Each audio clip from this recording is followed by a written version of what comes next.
So, hey mga kabling, welcome back to station the Bling-Bling channel. Naatay karon ayuhon nga usa ka desktop kaniya. Kuba ni siya SSD.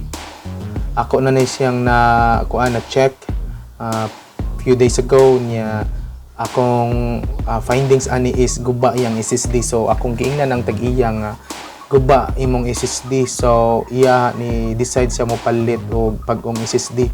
Nangayo sa suggestion nako if unsa ang mga nindot nga SSD ang ginon nga is Kingston, Samsung o gitong WD nga green. So Samsung yang gipalit nya kini siya ang iyang naguba pa jud nga SSD is katong SSD nga pang booting. Duha man ni ka SSD. Guba ang booting niya, guba sa iyang storage.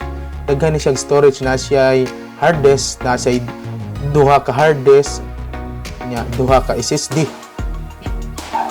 Naguba ang iyang duha ka SSD sad to say guba. So now to naka-decide siya ilisan, mao gilisan siya bagong SSD. Nipalit siya anara ka simple kay di naman na ma-repair ang SSD once maguba. Nya importante sa gayog kuan kundi mong i-repair ni siya. Wa jud mo repair sa SSD jud once maguba. Wa gyud mo repair og HSD nga maguba samot na ning HDD nga maguba samot na ning SSD. Matong gilisan siya bagong SSD. I think this is 240 or 360. Samsung ang iyahang brand niya. Sayon na kay ni siya ato ratang tangon tong karaan nga SSD niya ipuli ning bagong SSD niya. Ang mga connection nga wires is as is na siya. Kung sa to naka-connect sa karaan nga SSD mao ra sa to gamiton. Sa wala pa kabalo kung unsay meaning sa SSD is solid state drive. Kani siya mas paspas ni siya kaysa HDD. Kana ni siya paspas ni siya booting kay kani siya gi-design siya for paspas nga booting. Kito ni siyang 2.4 nga SSD or we were not mistaken 2.4 2.5. Dili kitong marag micro nga SSD nga murag RAM sa kadak dili siya ni mao. Sa ako lang opinion, mas prefer ko aning kining kanang SATA type nga SSD kay dali siya ma-repair. I mean dali siya if maguba dali nimo mabackupan if ever.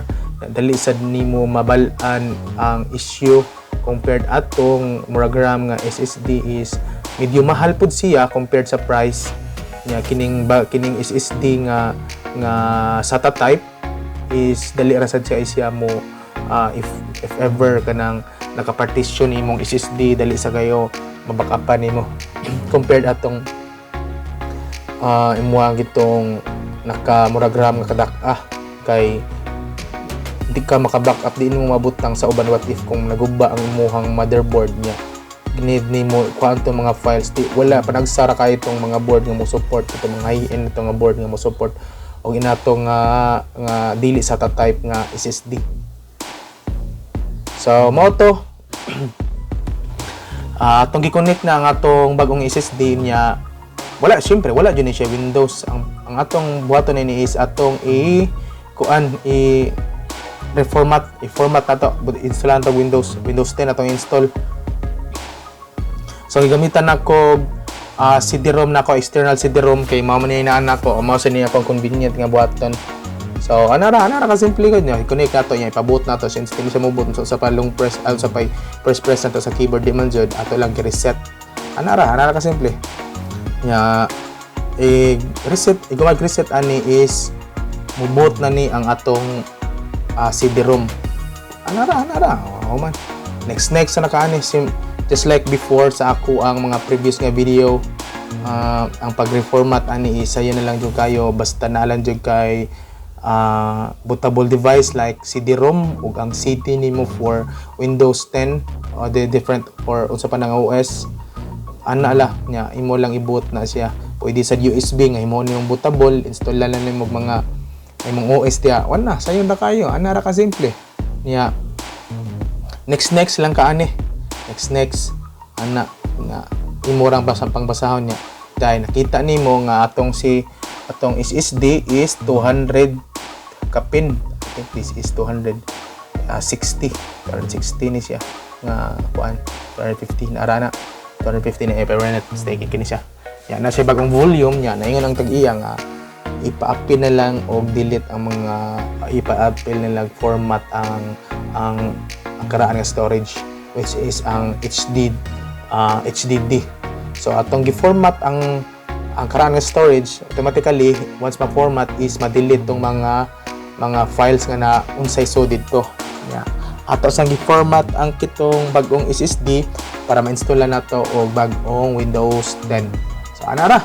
So pila ra sigulan no nahuman na jud siya. So if ganahan mo in ani nga video, if na mo yung mga pangutana regarding ani, you may comment on the you may ask on the comment section below, and then please support my channel. Please click the subscribe button and click the bell icon para ma-notify mo sa mga bagong uploads nga videos na ako. Kanara, please support my channel, and then please follow and like sa akong Facebook page, Bling-Bling Sambuan. Bling-Bling Sambuan na to. So if na mo yung mga pangutan na you can PM me on my YouTube channel, or you can send an email sa ako ang YouTube channel, or you can send direct message to my Facebook account or Twitter. Kaya ana ra ka simple. Kumanara. Manana ni siya. So atong gi-check. So ana ra check na to if kuan ba jud. Okay, update na lang ka once as usual, update ka sa Windows 10. So ana ra ka simple. If naoy dahan pangutana, please let me know.